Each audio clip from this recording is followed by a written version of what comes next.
Yeah, I wanted to ask about because we kind of mentioned this earlier because it kind of dropped earlier, but there's also a new lawsuit now against Amazon because Yes. they're charging people more money than they said they were going to or whatever.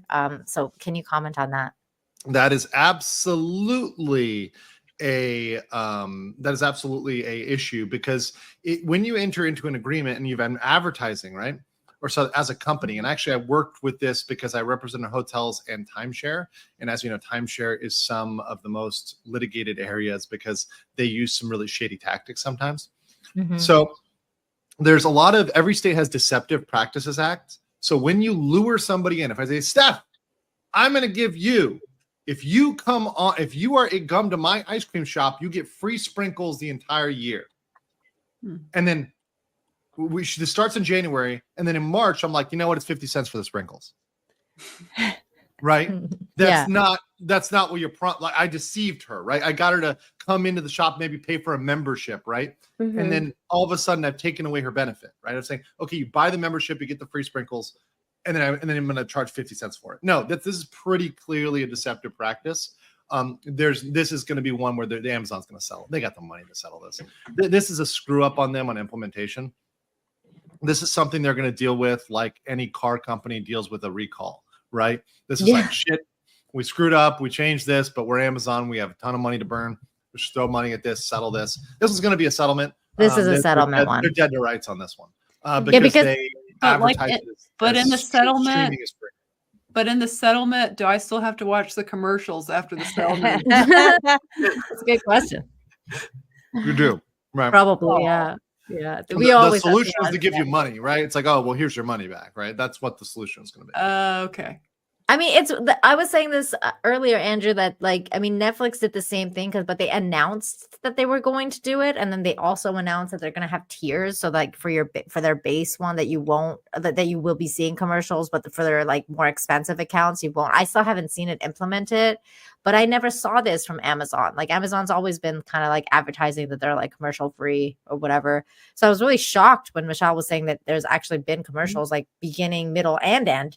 Because I was like, that's kind of like how Hulu was for a while. Like they were just like, oh, there's always commercials there, even though technically it's like a streaming service. You don't want to be paying for commercials. Like that's what the whole streaming shindig was about, was avoiding the commercials and like, the interruptions in the middle of your show. And now it's like, oh, we're just going to get that anyway. Like might as well be paying for cable at this point. Like, why are we getting this freaking interruption in the middle of what we're paying for, this like, monthly service? Right. And that's one of the premiums where people were thinking, okay, when you're paying for Amazon Prime, right, you're like, okay, I get shipping and I get streaming, right? But if you're like, wait, I get streaming with commercials, I get like TV, forget that, right? I don't want that. I don't want to pay for TV, right? It's the same thing. So many people would just write that off and would not make that purchase decision. They would not pay for Prime at all. Exactly. And Nick the Geek is right here. Hulu used to be free, but with ads. Like that was the thing. Like we're free, we'll give you this content, but you have to play the ads. But then they started charging as well and playing the ads still. And I was like, wait, what? Like, why are they doing this? Think Amazon, you can do that. You can, like that is allowed, right? As long as you disclose it. The whole point is when you purchase it, do you know what you're buying, right? It's not whether or not they're playing ads. Like ads are not illegal, right? Like ads are. It's the false advertising that comes into play. That's the point. It's that I purchased Amazon Prime thinking I was not going to have those stupid commercials. Right. Exactly. Yeah, I was actually away when you guys were talking about this earlier, and I was kind of thinking that the smartest thing in the world was whoever's the lawyer was that put this together was they chose to word it that way. Because pretty much any other way that you do this, I think it's even going to be a hard stretch to win this against Amazon anyway, but that's like your only grounds because it's written in their contract that they can change stuff at any time. And there's nothing you can do about it. That's true. Because people have already tried suing Amazon for losing their movies and stuff like that. And that's why every time, one of these things closed down and people are like, well, do we have a grounds to go out of civil court? No, you don't, because you signed a contract that said, guess what? You don't actually own this stuff. And we can change this at any time without actually telling you. But the difference here is, like you were saying, Andrew, I think the public side of this, the PR nightmare that it's going to be, it might be worth it more just to say, F it, settle, pay out like a coupon, a bunch of No, coupons. this is the key. This is the quintessential, right? Like this was a bad business decision. Whoever rolled this out did it wrong. There's a way to roll this out. There's a way to not roll this out, which is give a period of time where you say, okay, we're going to ads next year.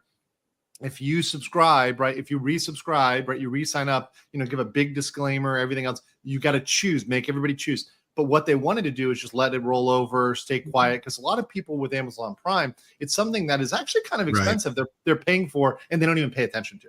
How much is Amazon Prime? I don't pay attention to it, but I pay like for $100 and some bucks a year. It's $100 bucks a year. That's not, to me, that's, come on. Like these things, you have a bunch of expenses that add up, right? A lot of people wonder where all their money goes. It's like, it's a lot of those things, right? Which is nickel and dime you until you've spent all these things. Oh, I can afford $100 subscription, right? And another $100 and another $100. And then all of a sudden you've got $1,000 a month in subscriptions, right? So I think this is one of those things where people really are going to be brought their attention to Amazon Prime and whether or not they continue it. And frankly, that may be a trend that wakes Amazon Prime up. Because with this DEI stuff they're pushing, right, which is something that's also dropped. I know Film Threat dropped that very recently, and I know some other people have covered it. I'm going to cover it. The DEI criteria. I mean, because we did a video on that exact same thing 2 years ago. That exact report. Wow. I mean, it's been around, but I think it's like people are waking up to it now, maybe because of Gina Carano, because of the lawsuits, the eyeballs on it, Elon, right? Yeah. People are waking up to this, and it's time. It's overdue for this because this sort of treatment is not right. It's wrong. It's because you're right to affect more broad range of what people are enjoying. Not just white men.